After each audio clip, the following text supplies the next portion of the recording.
नमस्कार, मैं हूं बालकृष्ण खरेगा। आप देख रहे हैं डेली लाइफ। आइए शुरुआत करते हैं आज के मुख्य समाचारों की। पुलिस ने मृतका के शव का पोस्टमार्टम करवा, शव सौंपा परिजनों को। पुलिस ने हत्यारे पति की तलाश आरंभ। जंक्शन स्थित शहीद यादगार केंद्र में मार्क्सवादी कम्युनिस्ट पार्टी की बैठक आयोजित। बैठक में विधानसभा चुनाव में रघुवीर वर्मा को प्रत्याशी बनाए जाने का प्रस्ताव पारित। एनएम कॉलेज में स्नातक प्रवेश प्रक्रिया शीघ्र शुरू करने की मांग को लेकर एसएफआई ने प्राचार्य को सौंपा ज्ञापन। टैक्स चोरी करने के आरोप में जीएसटी विभाग ने संबंधित व्यापारियों से वसूला लाखों रुपए का जुर्माना। विधवा महिला ने पुत्रवधू के खिलाफ कार्रवाई की मांग को लेकर जिला कलेक्टर को सौंपा ज्ञापन।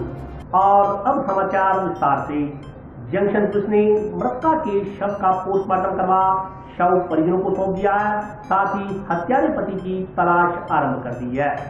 चाकू से गोदकर पत्नी की हत्या करने के मामले में जंक्शन पुलिस ने मंगलवार को टाउन के राजकीय जिला चिकित्सालय के मोर्चरी कक्ष में रखा मृतका का शव पोस्टमार्टम करवाकर परिजनों के सुपुर्द कर दिया। इस संदर्भ में बीती रात्रि को जंक्शन पुलिस थाना में मृतका के पुत्र की रिपोर्ट पर हत्या के आरोप में उसके पिता के खिलाफ मुकदमा दर्ज किया गया है। जानकारी के अनुसार इशाक अली पुत्र कासम अली निवासी इस्लामपुर झुंझुनू हाल वार्ड नंबर 5 नई खुंजा हनुमानगढ़ ने सोमवार को किसी बात को लेकर अपनी पत्नी खैरा बानो पर चाकू से हमला कर दिया। उस पर करीब 3 से 4 चाकू के वार किए। इसके बाद आरोपी फरार हो गया। आसपास के लोगों की सूचना पर पुलिस व एम्बुलेंस मौके पर पहुंची। ईएमटी पायलट ने घायल को प्राथमिक उपचार देकर जिला अस्पताल पहुंचाया। वहां इलाज के दौरान उसने दम तोड़ दिया।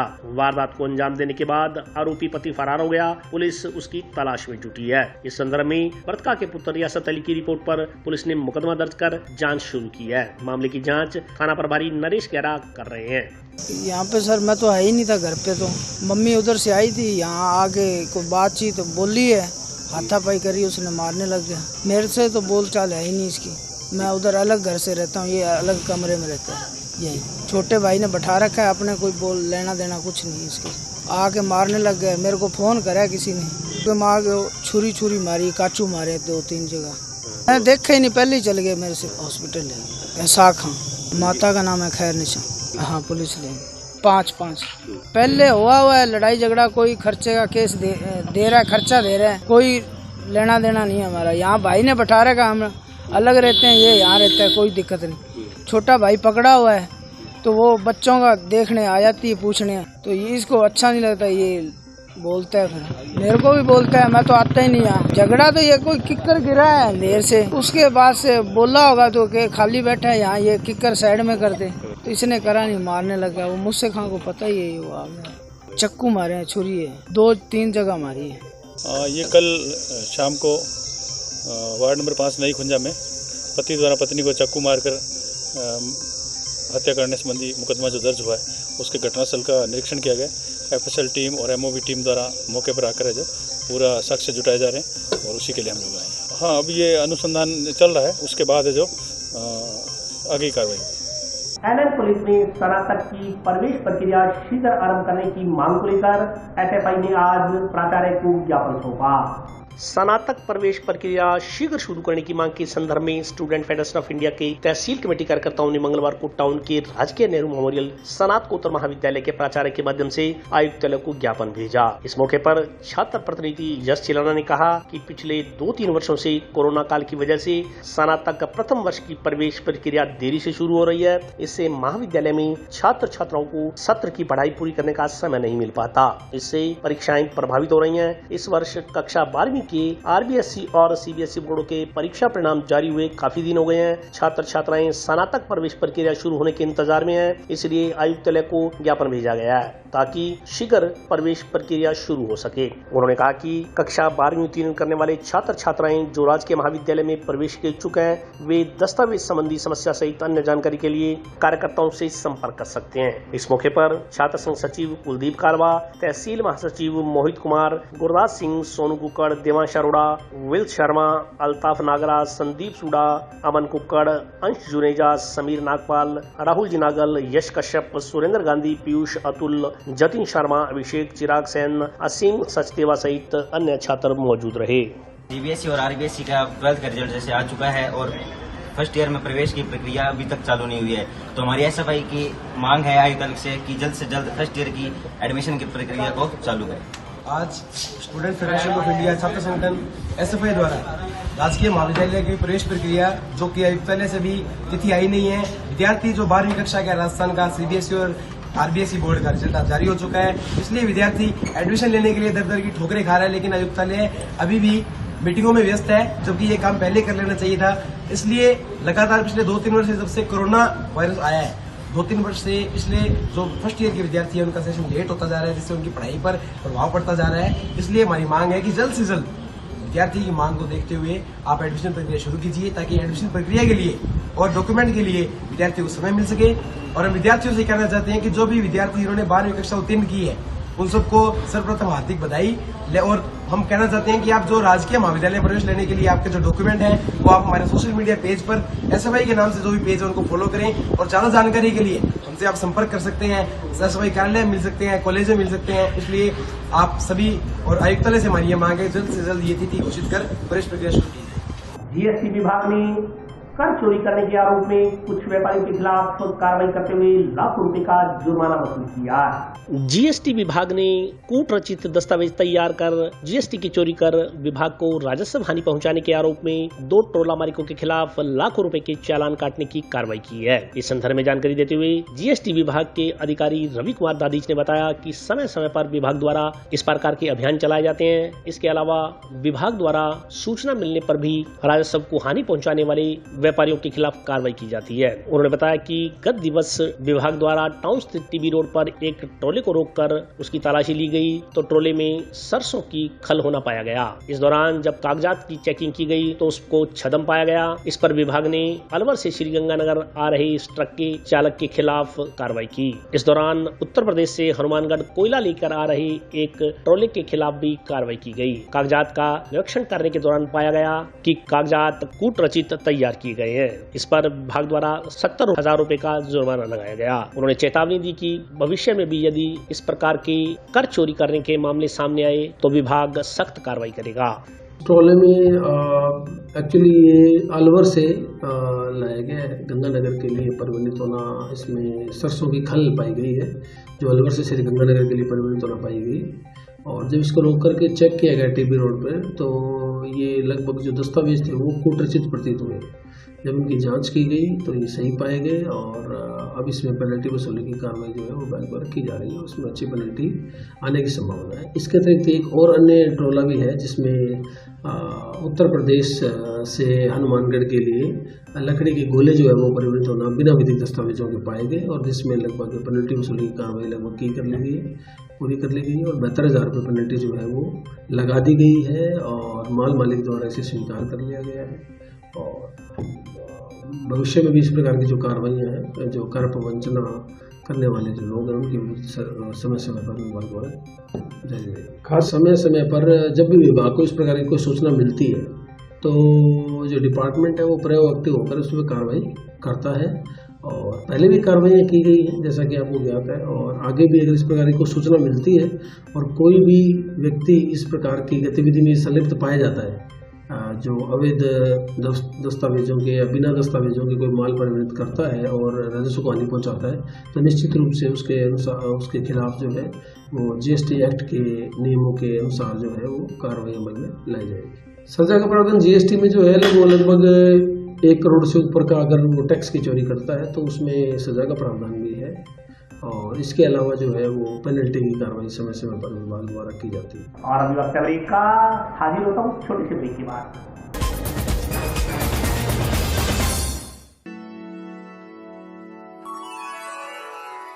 यूं तो कई बार मुझे हंसते देखा है,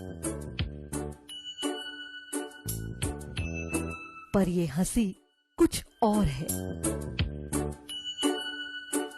ये गहना मुझ पर जचता है, पर ये महज एक गहना नहीं, ये रूपरेखा है मेरे मन की, हंसती खिलखिलाती लहरों की, जो आतुर थी अब तक मुझ पर सजने को। इसलिए ये गहना ही मेरा सच्चा श्रृंगार है, श्रृंगार है, श्रृंगार है।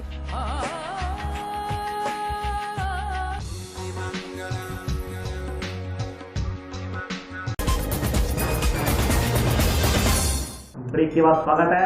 आइए नजर डालते हैं अगले समाचारों पर। मार्क्सवादी कम्युनिस्ट पार्टी की एक बैठक शहीद यादगार केंद्र में आयोजित की गई। बैठक में आगामी विधानसभा चुनाव के लिए रघुवीर वर्मा को प्रत्याशी बनाए जाने का प्रस्ताव पारित किया गया। मार्क्सवादी कम्युनिस्ट पार्टी का तहसील कार्यकर्ता सम्मेलन मंगलवार को टाउन स्थित शहीद भगत सिंह यादगार केंद्र में आयोजित हुआ। सम्मेलन में राज्य पर्यवेक्षक और माकपा राज्य सचिव सदस्य रामेश्वर वर्मा, जिला सचिव रघुवीर वर्मा, जगजीत सिंह जग्गी आदि मौजूद रहे। कार्यकर्ता सम्मेलन में आगामी विधानसभा चुनाव में माकपा की तरफ से रघुवीर वर्मा को प्रत्याशी बनाए जाने का प्रस्ताव पारित किया गया। सम्मेलन में मौजूद सभी कार्यकर्ताओं ने सर्वसम्मति से माकपा की तरफ से हनुमानगढ़ विधानसभा क्षेत्र से रघुवीर वर्मा को प्रत्याशी बनाए जाने पर सहमति प्रदान की। कार्यकर्ता सम्मेलन में पार्टी के 5 साल के रिपोर्ट कार्ड पर चर्चा की गई। वक्ताओं ने कहा कि सिंचाई पानी, फसलों की सरकारी खरीद, 3 काले कृषि कानूनों, भूमिहीनों को जमीन दिलवाने के लिए किए गए आंदोलनों सहित अन्य संघर्षों को लेकर जनता के बीच जाएंगे और किसान, मजदूर व मेहनतकश जनता की बात करने वाले को विधानसभा में बोलने का मौका देने की मांग की जाएगी। रामेश्वर वर्मा ने कहा कि विधानसभा चुनाव के दृष्टिगत कांग्रेस और भाजपा के लोग पिछले 5 साल में बिखरे कुनबे को दोबारा बनाने का प्रयास कर रहे हैं। असल सवाल ये है कि इन 5 सालों में क्षेत्र की जनता के साथ क्या हुआ। सरकारों ने इन 5 सालों में जो घोषणाएं की वह अमल में नहीं लाई गई। करोड़ों रुपए का मुनाफा देने वाली स्पिनिंग मिल को बंद कर दिया गया। अब कांग्रेस ने इसे चालू करने की घोषणा तो कर दी, लेकिन अभी तक शुरू नहीं कर पाए क्योंकि कांग्रेस की नीयत साफ नहीं है। ऐसे में उन्हें नहीं लगता कि स्पिनिंग मिल फिर से कभी चल पाएगी। इस मौके पर मार्क्सवादी कम्युनिस्ट पार्टी के अनेक कार्यकर्ता उपस्थित रहे। इन्होंने बाबू को ठेका लगा के कभी इसको ये नहीं दूसरा बाबा, कभी आत्माराम कर गया, आत्माराम चला गया, विनोद कर गया, भूपेंद्र कर गया, अब राम प्रताप चला गया, राम प्रताप अमित आ जाएगा, अमित के बाद अमित का लड़का आ जाएगा। ये इन्होंने तो ठेका पत्ता बना दिया। ये तक लड़ते रहे, धूप में रहते रहे कि कोरोना काल में बिजली के बिल माफ किए जाए। ना राजस्थान की सरकार, कांग्रेस की सरकार बोली, ना बीजेपी की सरकार बोली। ये हमारे सोच है कि उस दौर में जब लोग घरों से निकलने को तैयार नहीं थे, सरकार छूटने को तैयार थी, जब हम लोग थे तो सड़कों पर उतरे। आज हम उस दौर में आए हैं। चुनाव हमारा यही है, यही लोकतंत्र की भूमिका है कि हमारा संघर्ष बोलता है, हम नहीं बोलते हैं। हमारे बोलने वाले साथियों ने जो संघर्ष किए हैं वो उनके बारे में बताया है कि हम नहीं, हमारा संघर्ष बोलता है। आज भारतीय कम्युनिस्ट पार्टी मार्क्सवादी के कार्यकर्ताओं का एक सम्मेलन और जिसके अंदर ये तय किया गया कि हनुमानगढ़ विधानसभा से भारतीय कम्युनिस्ट पार्टी मार्क्सवादी चुनाव लड़ेगी। इसके मुख्य जो कारण है, चाहे वो इंदिरा गांधी नहर का आंदोलन हो, चाहे 3 कृषि कानूनों के किसानों का आंदोलन हो, चाहे महंगाई का सवाल हो, चाहे शहरी पेयजल का सवाल रहा हो, जो भी जनता की जो समस्याएं आई है उसमें भारतीय कम्युनिस्ट पार्टी मार्क्सवादी हमेशा आगे कर रही है। अगर अपने धान की, नरमे की, गेहूं की, सरसों की सरकारी खरीद का सवाल रहा हो तो भारतीय कम्युनिस्ट पार्टी मार्क्सवादी के एक कार्यकर्ता आगे रहा है। और आज तक मनरेगा का सवाल हो, बिजली पानी का सवाल हो, कोरोना काल के अंदर लोगों को सुविधाएं देने का जो सवाल हो, तमाम सवालों पर अपनी आवाज़, अपने संघर्ष को बुलंद करने का काम भारतीय कम्युनिस्ट पार्टी के कार्यकर्ताओं ने किया है। और इसी आधार पर हम जनता के बीच में जाएंगे कि संघर्ष की आवाज़ को और मजबूती दीजिए, यही हमारा स्लोगन होगा, संघर्ष के आवाज़ के साथ चलिए। सेक्टर 12 निवासी एक विधवा महिला ने जिला कलेक्टर को ज्ञापन लेकर अपनी पुत्रवधू के खिलाफ कार्रवाई किए जाने की मांग की है। निर्मला पत्नी स्वर्गीय संवरमल जाति स्वामी निवासी सेक्टर नंबर 12 हनुमानगढ़ जंक्शन नामक विधवा महिला ने जिला कलेक्टर को ज्ञापन देकर अपने पुत्रवधू के खिलाफ मुकदमा दर्ज करने की मांग की है। प्रार्थी द्वारा दिए गए ज्ञापन में कहा गया है कि प्रार्थी की पुत्रवधू प्रार्थी के पति की जगह मार्च 2021 में पंचायत समिति पीलीगंगा में LDC के पद पर नौकरी लगी। नौकरी लगते ही प्रार्थी के पति व पुत्र का क्लेम और प्रार्थी के खाते में जो रुपए थे उन सभी रुपयों को फर्जी तरीके से अपने पिता के साथ मिलकर सारे रुपए निकाल लिए और प्रार्थी को सूरतगढ़ ले जाकर प्रार्थया की पुत्रवधू ने प्रार्थया को मारपीट करके घर से निकाल दिया। प्रार्थया की पुत्रवधू ने परिवार में दूसरी शादी भी कर ली और दूसरी शादी करने के बाद प्रार्थया की पुत्रवधू ने अपनी सास से कहा कि अब उससे कोई वास्ता नहीं है। प्रार्थया अपने पीहर चक 5 STC में आ गई और सारी बात अपने पिता को बताई। तो पंचायत लेकर प्रार्थया के पिता गोपीराम प्रार्थया के भाई तथा रिश्तेदारों को लेकर सूरतगढ़ गए। तब सरेआम प्रार्थया की पुत्रवधू व उसके परिवार वालों ने धमकी देते हुए कहा कि तुमसे जो बनता हो सो कर लो। अतः अब प्रार्थया ने जिला कलेक्टर को ज्ञापन देकर प्रार्थया की पुत्रवधू पर मुकदमा दर्ज कर कानूनी कार्रवाई करने की मांग की है। आप नौकरी लगी सेक्टर नंबर 12 में रहता आप तो लीवर में गड़बड़ होगी। जब आप तो समझ गया एक भैया वो भैया फिर ब्याह करो बाद में ब्याह करे वो बाद में वही समझ गया 20 दिन बाद में पूरा फिर भी इन्होंने ने बाकी होकर मैं जो सकता कर मैं रख ली। फिर एक कोई मेरे ही घर हमें भतीजो ले आके उन्हें आपको लिए भी करियो भाई सारो तो वो बुला चपला के रख ली। फिर मैं यहाँ क्यों बोला कोई नहीं बैठा तू बैठी अड़े भतीजा कर।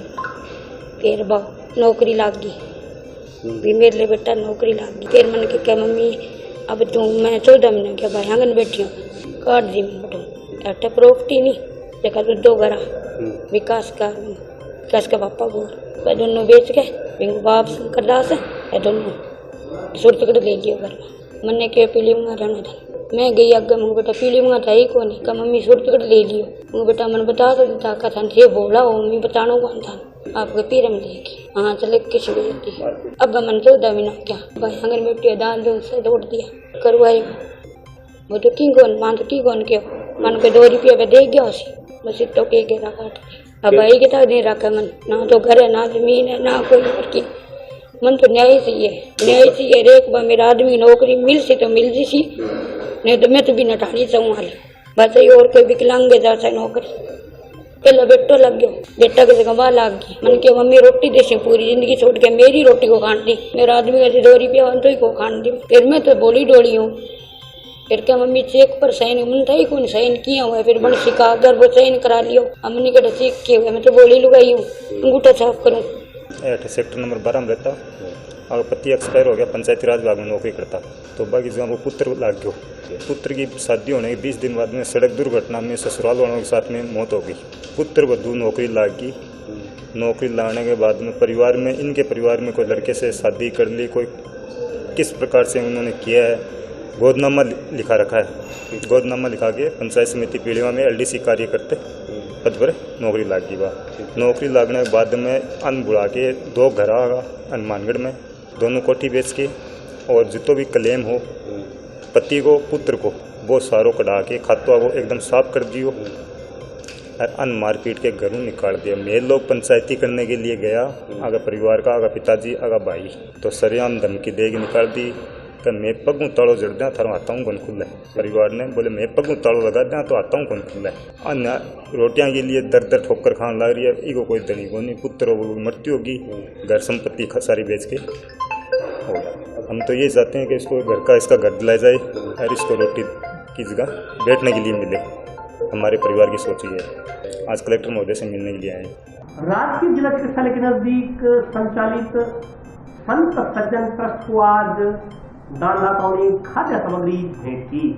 टाउन में राजगीर जिला चिकित्सालय के नजदीक श्री संत सज्जन चैरिटेबल ट्रस्ट की ओर से संचालित रसोई घर में मंगलवार को 3 मंडियों से व्यापारी खाद्य सामग्री लेकर यहां पहुंचे। पीलीबंगा धान मंडी से प्रधान किशन लाल, पदमपुर धान मंडी से राजकुमार और हनुमानगढ़ धान मंडी से बालकृष्ण इंदौरा ने ट्रस्ट सदस्यों को खाद्य सामग्री भेंट की। इस मौके पर मौजूद धान मंडियों के व्यापारियों ने मरीजों, उनके परिजनों व जरूरतमंदों को भोजन भी परोसा। ट्रस्ट के कोषाध्यक्ष हरपाल सिंह ने बताया कि हर साल इन व्यापारियों की ओर से रसोई में सहायता खाद्य सामग्री भेजी जाती है। जिला अस्पताल में आने वाले मरीजों व उनके परिजनों को रसोई में पिछले 2 सालों से जन सहयोग से सुबह और शाम को निःशुल्क भोजन उपलब्ध करवाया जाता है। जरूरतमंद परिवारों के व्यक्तियों को भोजन के लिए दर बदर भटकते देखकर यह सेवा शुरू की गई थी। उन्होंने कहा कि आज इस सेवा में पूरे शहर के साथ साथ आसपास की मंडियों का भी भरपूर सहयोग मिल रहा है। वर्तमान में प्रतिदिन 300 से अधिक लोग यहाँ भोजन करते हैं। उन्होंने क्षेत्र के नागरिकों से आह्वान किया कि पुण्यतिथि, जन्मतिथि या शादी की वर्षगांठ के मौके पर रसोई में जरूरतमंदों को भोजन करवाएं। साथ ही भामाशाहों से पुण्य के इस कार्य में भागीदारी निभाने की भी बात कही। इस मौके पर विजेंद्र सिंह, पवन गर्ग, विजय खन्ना, सुभाष डाबला, जोगेंद्र हांडा, दीनदयाल, राजकुमार, रमेश डाबला, पवन बागड़ी, रमेश पेंटर, सेवाराम नागर, नीरज गर्ग, हेमंत शर्मा सहित अन्य लोग उपस्थित रहे। ये पीली बंगा नई अनाज मंडी की तरफ से भेंट करता सर्व समाज है और उसमें सभी जातियां, सभी मंडी के सभी मजदूर वर्ग और व्यापारी वर्ग सभी का सहयोग है जी। और आपसे अनुरोध है कि आगे भी आप भी सेवा सही ढंग से तरीके से करो, किसी को भी कठिनाई या परेशानी नहीं हो इस अन्न के लिए, ठीक है। और इसके बाद में हम बीकानेर में भी वो दान दे के आएंगे, वे भी कोई 5-4 दिन में।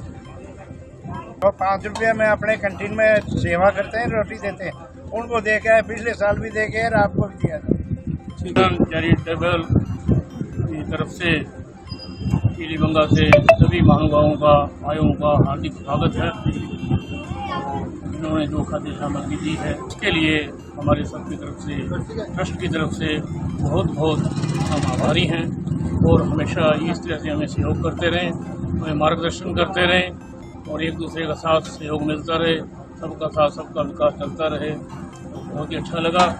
सारी टीम आई है, साथ में अपने खाद्य सामग्री लेके आए हैं, तो सभी का मैं पुरजोर तहे दिल से हार्दिक स्वागत भी करता हूँ और आभारी भी हूँ इनका। और हमारी ट्रस्ट की तरफ से जो भी कोई कमी नजर आती है तो आप देख करके हमें बताएं, मार्गदर्शन करें ताकि इसमें सुधार हो। आगे आप लोगों का सहयोग बना रहेगा तो दिन दुनी रात तरक्की हो और ऐसे ही ये काफिला चलता रहे, तो गरीब परिवारों की मदद होती रहे, 2 टाइम का खाना मिलता रहे।